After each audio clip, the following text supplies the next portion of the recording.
BBAలో university second rank, third rank సాధించడం Sun international విద్యార్థులకే సాధ్యం. నమస్తే, తెలుగు న్యూస్ కి స్వాగతం. నేను గోపికృష్ణ.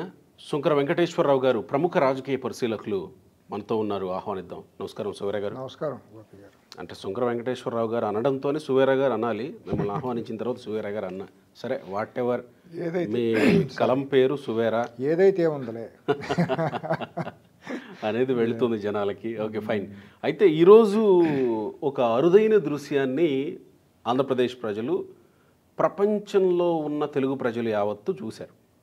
అది చంద్రబాబు నాయుడు ఒక ముఖ్యమంత్రిగా పెన్షన్ల పంపిణీకి ఒక పూరి గుడిసె ఉన్నటువంటి ఇంటిని ఎంచుకొని ఆ ఇంట్లోకి వెళ్ళి వాళ్ళు ఇచ్చినటువంటి టీని వాళ్ళు ఇచ్చినటువంటి గ్లాసులో తాగి, వాళ్ళకి తాగడమే కాకుండా అక్కడ ఉన్నటువంటి ఆ ఇంట్లో ఉన్న చదువుకునేటువంటి వాళ్ళకి భరోసా కూడా కల్పించారు. మంచిగా చదువుకోవాలా, మీ తల్లిదండ్రులను చూసుకోవాలా, ఇదంతా చెప్పుకొచ్చారు.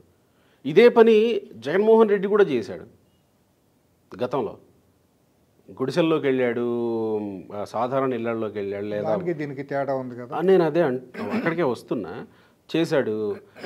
కొన్ని చోట్ల అందరితో కలిసి పంక్తి భోజనం చేసే ప్రయత్నం కూడా చేశారు. అది ప్రయత్నమే అనేది కొంత మాట్లాడుతుంటారు మీలాంటి వ్యక్తులు. ప్రయత్నం కూడా చేశారు.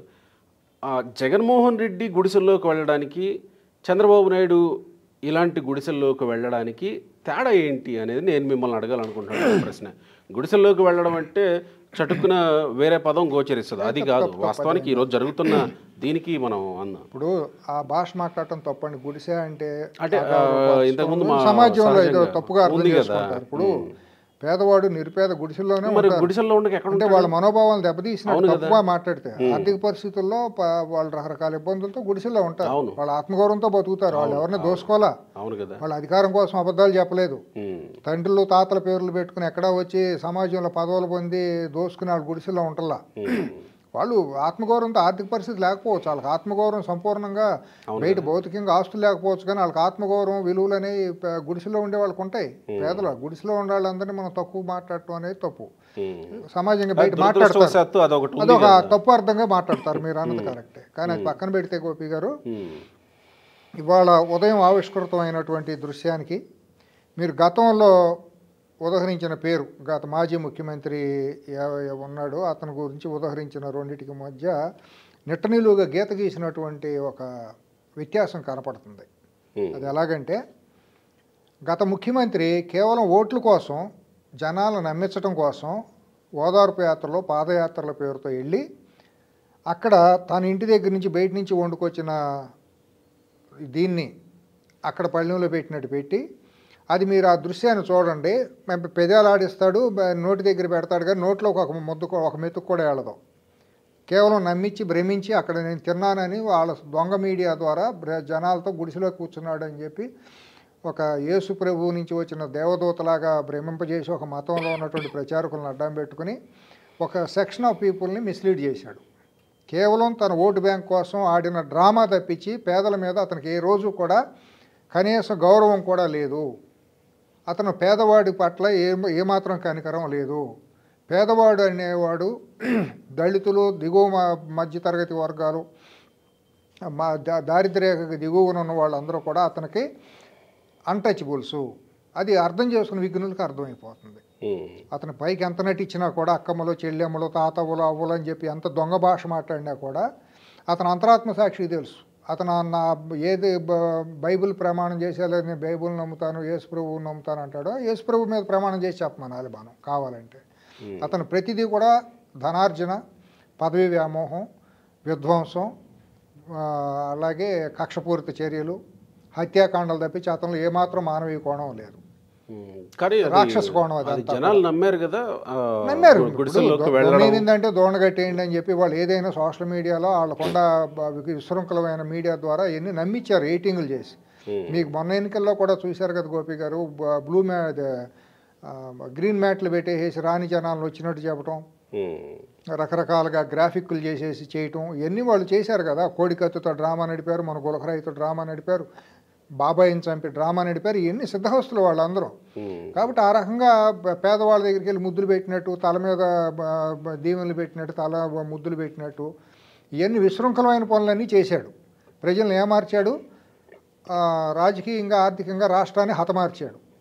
ఇది మాత్రం ఎటువంటి సంశయం లేనటువంటి భాష. గతం దాని గురించి మాట్లాడి కూడా చేకటాధ్యాయం గురించి మాట్లాడుకోవాల్సిన అవసరం కూడా లేదు. ముఖ్యమంత్రి అయిన తర్వాత వెళ్ళాడా? ఏ రోజు లేదు కదా, అదే చెప్పాలి.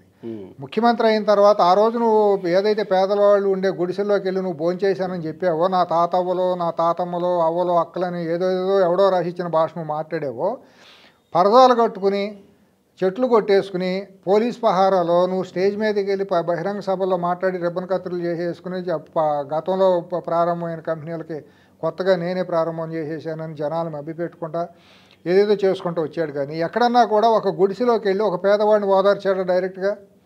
ఒక పేదవాడి పంక్తిని కూర్చున్నాడా? ఒక రైతు దగ్గరికి వెళ్ళి పొలంలోకి వెళ్ళి రైతు భుజం మీద చేసి ఎక్కడన్నా మాట్లాడా? ఒక పేద మహిళని ఎక్కడన్నా ఆర్తితో రోడ్డు మీద పడిన, మీకు తెలుసు అంగవికలరు ఏదో ఆర్థిక సహాయం కోసం వస్తే రోడ్డు మీద తోసేశారు, మీకు గుర్తుందా? గుంటూరు జిల్లాలో రానివ్వకుండా ఇచ్చేశారు. ఇంత దుర్మార్గంగా దాని రాక్షసం అండి, దాన్ని అనటానికి వీల్లేదు గోపి గారు.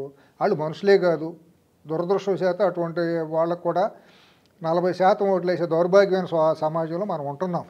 ఇంకా మారాలి, సమాజం అనేది మారాలని అనుకుంటాం. సరే, అది వదిలిపెడితే ఇవాళ మాత్రం అండి, నేను 40 ఏళ్ళ నుంచి చంద్రబాబు గారిని తెలుగుదేశం అనేదాన్ని నేను చూస్తున్నా. దరిదాపుగా తెలుగుదేశం పార్టీ జీన్స్లోనే, విత్తనంలోనే పేదల పక్షపాతి అనేది ఉంది గోపి గారు. నేను రాజకీయాన్ని నాకు విద్వేషంతోనో లేకపోతే ఒక బయాసుడిగా తీసుకుని మాట్లాడి పోవడాల్సిన అవసరం నాకేమీ లేదు. ప్రతిమ పార్టీలు లేవా అంటే అన్న పార్టీలు అన్నిటికీ ఇది చాలా బెటర్ ఫస్ట్ పార్టీ అని నేను చెప్తాను. పేదల పక్షపాతి కమ్యూనిస్టులు కూడా ఉన్నారు. కమ్యూనిస్టులు అధికారంలో ఉండి ప్రజలకు ఎవరైతే అధికారం ద్వారా సేవ చేశారో వాళ్ళ గురించి మాట్లాడుకుంటున్నాం. నాకు తెలిసిన దాంట్లో పేదల పక్షపాతి అనేది తెలుగుదేశం పార్టీ. రామారావు గారు ఆ పార్టీకి పురుడు పోసిన రోజు నుంచి కూడా రైతుల పక్షపాతి, పేదల పక్షపాతంగా పార్టీ నిలబడింది. ప్రతి ఒక్క నాయకుడు కూడా పేదల పక్షానే ఎక్కువగా కనికరం చూపించేవాళ్ళు ఎక్కువ మంది, 90% దరిదాపుగా ఇది ఉంటుంది. అంతేగాని ఈ మాఫియా వర్గాలు, రెడ్ శాండల్, ఇసుక మాఫియా, దొంగసారా, ఈ అసాంఘిక శక్తులతో ఉన్న పార్టీ లాంటి పార్టీ తెలుగుదేశం కానే కాదు. దాంట్లో కూడా వికృత రూపం దాల్చిన వాళ్ళు 10%, 15% లేరని అందరూ 100 మంది ఉంటారని నేను అంటున్నాను. సరే, పార్టీల విషయం పక్కన పెడితే ఆ పార్టీగా ఆ జీన్స్ అది ఉందండి. దానికి ఒక అధ్యక్షుడిగా చంద్రబాబు నాయుడు గారు వాళ్ళు వెళ్ళి తెల్లవారుజాము 5ంటికో 6ంటికో అక్కడికి వెళ్ళి వాళ్ళ నులక మంచం లోపలికి వెళ్ళి కూర్చుని ఆ పిల్లల్ని పక్కన పెట్టుకుని ఆ నిరుపేదలు ఎదురుగా కూర్చుంటే చాలా ఎంతో హృదయంగా ఉంది అనిపించింది. ముఖ్యమంత్రిగా మరి ఆయన ఓట్ల కోసం వెళ్ళలేదుగా, ఎన్నికలు అయిపోయినాయిగా. ఆ రెండింటి వ్యత్యాసం చూడండి. అప్పుడేం ఓట్ల కోసం వెళ్ళిందేమో, దొంగగా వెళ్ళింది మనిషి. అతను ముఖ్యమంత్రి అయినా కనీసం పేదల ముఖం చూడాల. ఈయన ఓట్లు కాకుండా ముఖ్యమంత్రి అయిన తర్వాత అవసరం కూడా లేదు చంద్రబాబు గారు, నిజంగా వెళ్ళాల్సిన అవసరం కూడా లేదు. ఎక్కడ సెక్రటరీలు కూర్చొని నేను అందరితో పంపిణీ చేసేస్తానని అనొచ్చు. స్థానిక ఎమ్మెల్యే లోకేష్ ఉన్నాడు కదా, వెళ్ళొచ్చు, ఎవరైనా వెళ్ళొచ్చు. కానీ మానవీయ కోణం గురించి నేను చెప్పదలుచుకుంది. ఆయనలో చంద్రబాబు నాయుడు అనే ఆయనలో ఒక మానవీయ కోణం పుష్కలంగా ఉంది. కానీ ఈ అంశాన్ని ప్రొజెక్ట్ చేసుకోవడంలో తెలుగుదేశం పార్టీ వెనకబడిందా, లేదంటే చంద్రబాబులో హ్యూమన్ టచ్ తక్కువ ఉంటుంది అని చెప్పడంలో వ్యతిరేక పక్షాలు సఫలీకృతం అయ్యాయి అనుకో? రెండూ ఉన్నాయి దాంట్లో. ఒరిజినల్గా చూస్తే చంద్రబాబు నాయుడు గారిలో మానవీయ కోణం చాలా ఎక్కువ, పెద్దల పట్ల గౌరవించడం కూడా చాలా ఎక్కువ. ఎవరిని కూడా అరే ఒరే అని ఆయన జీవితం ఇంతవరకు అంటూ నేను ఎరగను. ఆయన చాలా సన్నిహితంగా నేను ఎరుగున్న వ్యక్తిగా నేను చెబుతున్నాను. ఎంత చిన్నవాడిని కూడా ఒరే అని ఆయన ఎవరిని కూడా పిలిచి ఉండడం, లేకపోతే ఎవరిని వెళ్ళినా కూడా అవహేళన చేసి అవమానం చేసి కొట్టి చరిత్రలో లేదు ఇంతవరకు. కానీ ఈరోజు జగన్మోహన్ రెడ్డిని వాడు అన్నాడు అంటే అనాల్సిన పరిస్థితి వచ్చిందా? అంతకుమించి అది చాలా గౌరవించినట్టు ఆ పదం నా ఉద్దేశంలో. నా బౌటేడ్ అయితే ఇంకా అంతకంటే దారుణంగా మాట్లాడతాం. మీ తప్పనిసరి పరిస్థితుల్లో మీ ఇంటర్వ్యూలో నేను మాట్లాడాల్సి వస్తుంది, కానీ నాకు ఇష్టం కూడా లేదు అటువంటి వ్యక్తుల గురించి మాట్లాడాలంటే. మీ సహజంగా చెప్తూ ఉంటారు, నేను ఆ పేరు కూడా ఎత్తితే ఇంటికి వెళ్ళి స్నానం చేయాలని. అతను అసలు అతను కూడా వాళ్ళు కూడా చెబుతున్నా, ఎందుకంటే తప్పండి. అంతకి మించి చంద్రబాబు నాయుడు ఎప్పుడు ఎవరిని ఏమి అని అసలు ఎప్పుడు కూడా అవహేళన అవమానం చేయటం కానీ ఎప్పుడు లేదండి. వాడు అని అనడమే అతిపెద్ద పదం, అది అతిపెద్ద గౌరవం ఇచ్చినట్టు అటువంటి అసాంఘిక శక్తికి. అంతకంటే ఇదేం లేదు. తప్ప ఏదో యాదృచ్ఛికంగా అనుకోకుండా అంతకుమించి ఏముంది. చేసిన విధ్వంసం సామాన్యమైన విధ్వంసమా? ఏం కడుపు మండిపోతుందండి. పోలవరం చూస్తా అంటే రాష్ట్రం చూస్తుంటే కడుపు మండిపోతుంది. ఎక్కడికి వెళ్ళాల్సిన రాష్ట్రం ఏ రకంగా అధోగతి పాలైపోయింది. 5 సంవత్సరాలు నిర్వీర్యమైపోయి యువత అంతా కూడా గంజాయి పాలిట పడిపోయి ఒక ఇండస్ట్రీ రాకుండా, ఎంతసేపు ఊరిని నేను అందరికీ డబ్బులు ఇచ్చాను రాష్ట్రాన్ని అప్పులు కుప్పగా చేసి ఒక పక్క నుంచి ఏ రకమైన సంపద సృష్టి జరగకుండా, అభివృద్ధి జరగకుండా, దొంగసారాతో కొన్ని లక్షల మంది కుటుంబాలని బజార్కి ఇచ్చి ఆడపిల్లల మెళ్ళలో మంగళసూత్రాలు తెంచేసి సారా మహమ్మారి ద్వారా కోటాను కోట్ల రూపాయలు దోసుకున్న మనిషి ఏంటంటే వాళ్ళ గురించి మాట్లాడేది ఏముందా? మానవీయ కోణం ఎక్కడ ఉందండి వాళ్ళలో? రాక్షసులు, ఫ్యాక్షనిస్టులు వాళ్ళందరూ. అంటే చంద్రబాబు ఇప్పుడు ఏమన్నా సరికొత్త రాజకీయాన్ని పరిచయం చేస్తారా, లేకపోతే ఆల్రెడీ తెలుగుదేశం పార్టీ జీన్స్లో ఉన్నదాన్ని చూపిస్తారు? సరికొత్తగా చేయాల్సిన అవసరం లేదండి. ఆయనలో ఉంది పేదల పక్షపాతి. ఆయనకి అహంభావం అదేమీ లేదు. ఎవరి దగ్గరికైనా వెళ్ళి కూర్చుంటారు, రైతు పక్కకి వెళ్తారు, పేదాడి పక్కకి వెళ్తారు. ఆయన కూడా చిన్న కుటుంబం నుంచి వచ్చారు. ఆయన ఏమి పెద్ద చంద్రగిరి మహారాజు ప్యాలెస్లో నుంచి రాలేదు కదా. ఆయనకి తెలుసు పేదరికం అంటే ఏంటి, మధ్యతరగతి జీవితాలు ఏంటి. గ్రామంలో మరి నారావారిపల్లి ఆయన చుట్టూ మరి చిన్న గ్రామంలో నుంచి వచ్చిన మనిషే కదా. మరి ఇక్కడ చూస్తే మళ్ళీ తెలుగుదేశం పార్టీ ఫెయిల్యూర్ అనే అనుకోవాలేమో.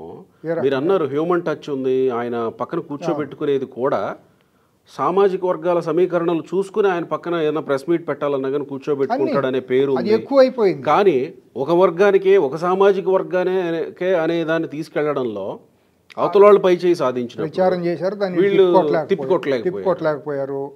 దీంట్లో ఉన్న వాళ్ళందరూ కూడా ఆయన తర్వాత శ్రేణి వాళ్ళందరినీ కూడా కారణాలు అన్ని కూడా మనం గతంలో 100 ఎపిసోడ్లు మనం మాట్లాడుకున్నాం. నిష్పక్షపాతం అక్కడ వరకు ఎందుకులే కానీ చెబుతున్నా. దాంట్లో వైఫల్యం ఏంటంటే శత్రువు దాడి చేస్తున్నప్పుడు శత్రువు దాడిని తిప్పికొట్టడానికి అధినేత అనుమతి అవసరం లేదు కదా. అనుమతి అవసరంలా. ఓహోహో, అనుమతి కూడా అవసరం లేదు. అవసరం లేదు. ఎవరు కాదంటారు? భౌతికంగా కర్రలతో కత్తులతో దాడి చేయమంటలేదు కదా.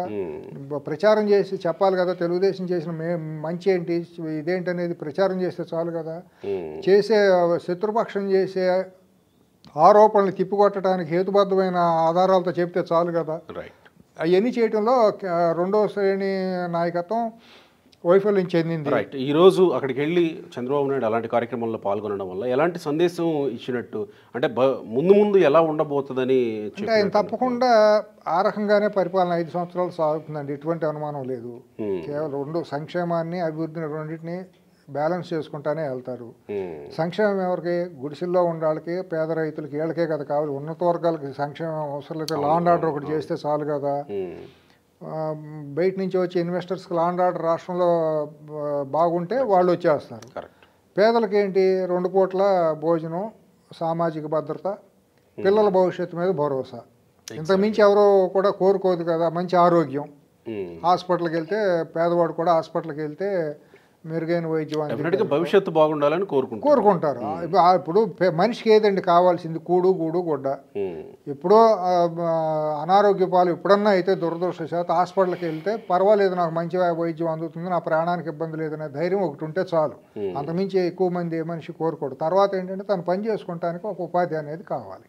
తన కాళ్ళ జీవన ప్రమాణాలు మెరుగుపడుతున్నాయి, ఆత్మగౌరవంతో తన కాళ్ళ మీద తను నిలబడి నేను ఎక్కడ చేజాపకుండా నేను కష్టపడుతున్నాను, నేను సంపాదించుకున్నాను అనే ఒక ఆత్మగౌరవం కోసం ఏ మనిషి అయినా మెజారిటీ ప్రజలందరూ కోరుకుంటారు. ఆ రకంగా ఆయన పరిపాలన ఉంటుందనే దాంట్లో ఎటువంటి సంశయం లేదు. ఇవాళ వెళ్ళింది ఒక మహత్తరమైన ఘట్టం. ఇంకోటి ఏంటంటే మీరు అబ్జర్వ్ చేశారో లేదో, కోడికి వస్తుంది. ఆయన డబ్బులు ఇచ్చే టైంలో ఇప్పుడు వైసీపీ వాళ్ళు కొంతమంది పనికిమాల పోరంబోకాళ్ళు ఉంటారు, కావాలనే కోడిని తీసుకెళ్ళి కూపించారని కూడా అంటారు అన్నమాట. ఒక కోడి కూసింది. కోడి కూయటం అంటే తెల్లవారుతుంది, చీకట్లు తొలగిపోయి వెలుతురు వస్తుంది అనేదానికి సంకేతం. అవును కదా. చైతన్యానికి పురికొల్పేది కోడి. కోడి పుంజు కోతతోనే మనకి సూర్యోదయం మొదలయ్యి, వెలుగురేఖలు మొదలయ్యి, సూర్యోదయం వెలుగురేఖలు మొదలయ్యి చైతన్యం పొంది జీవులందరూ కూడా వాళ్ళ వృత్తుల్లోకి, వ్యాపారాలకి, జీవన విధానంలోకి ప్రవేశిస్తూ ఉంటారు. ఇవాళ మీరు ఆ వీడియోని ఒకదాన్ని చూడండి.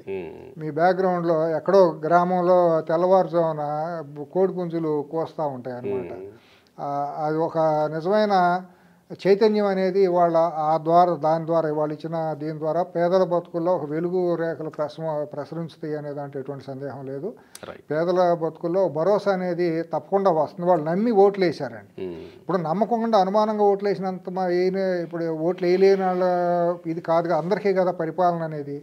వాళ్ళు కూడా రియలైజ్ అయ్యి ఏంటి ఏం జరుగుతుంది, గతంలో జరిగిన నష్టం ఏంటని వాళ్ళు కూడా విఘ్నత ప్రదర్శించి ఆలోచించుకుని ఆత్మవిమర్శ చేసుకుని వాళ్ళు కూడా జనజీవన స్రవంతిలోకి వచ్చి చీడ పురుగులను అందరూ కూడా దూరం పెట్టాలి. ఎవరైతే సమాజాన్ని దోసుకుంటున్నారో, తప్పు మాటలు చెప్పి, వక్ర భాష్యాలు చెప్పి, అబద్ధాలు ప్రచారం చేసి, వికృత రూపాల్లో మీడియాను వాడుకుని చేస్తున్నారో, కిరాయి మేధావులను పెట్టుకుని ఎవరైతే తప్పుడు వార్తల్ని ప్రచారం చేసి సమాజాన్ని విధ్వంసం చేస్తున్నారో వాళ్ళు ఎవరో నిజమెరగాలి. ప్రజలందరూ కూడా చైతన్యం తెచ్చుకుని విఘ్నత ప్రదర్శించాలనేది నేను కోరుకుంటాను. రైట్. ఆ తర్వాత పెనుమాక గ్రామంలో ఏర్పాటు చేసిన సభలో కూడా అక్కడ కూర్చున్న మంత్రులు కానీ లేకపోతే ఎదురుగా కూర్చున్నటువంటి వాళ్ళు కానీ వాళ్ళలో ఒక రకమైన సంతోషం, కంప్లీట్గా కార్యక్రమం అయిపోయేంత వరకు నవ్వుతూనే ఉన్నారు అందరూ. ఇంకోటి చాలా మంది ఏమన్నారంటే గోపి గారు, ఎవరు అడిగారు, మనుషులు అడిగారు 7,000 ఎందుకు వాళ్ళు 4,000 ఇస్తే సరిపోతుంది కదా అనే భాష రాష్ట్రానికి ఎందుకు ఇప్పుడు అది అని కొంతమంది అన్నారు. ఓట్లు వేసారు మర్చిపోయారు కదా, 4,000 ఇచ్చేస్తే వాళ్ళు రోడ్డు మీదకి వచ్చి ధర్నాలు చేస్తారా అని అన్నారు. కానీ ఒక మాట అన్నారు, ఆ రోజు మేము పలానా అప్పటి నుంచి మేము మొత్తం ఇస్తామని, ఏప్రిల్ నుంచి కూడా ఇస్తామని. ఆ మాట నిలబెట్టుకుంటాం అనేది ప్రధాన బాధ్యత కదా. పవన్ కళ్యాణ్ గారు కూడా అన్నారు ఏమంటే, ఒక అనుభవం కలిగిన నాయకుడు కావాలన్నది ఇందుకే నేను చంద్రబాబు నాయుడు గారు ఇచ్చిన మాటని నెరవేర్చుకుంటూనే ఏం చేశారో తెలియదు కానీ, అంటే అలా గోచరించేలా ఏం చేశారో, రాష్ట్రం ఆర్థిక పరిస్థితి ఎలా ఉంటే ఇచ్చిన మాటను నిలబెట్టుకుని 7,000 రూపాయలు పెన్షన్ ఇవ్వగలిగారు. ఈ జూలై 1 వస్తా అంటే ఎట్టా వస్తుంది అని అందరూ భయపడ్డారు. ఎగ్జాక్ట్లీ. రాష్ట్రం ఈ పరిస్థితిలో ఉంటే మరి వాళ్ళ 90%కి డెలివరీ అయిపోయింది కదా. Right sir, thank you.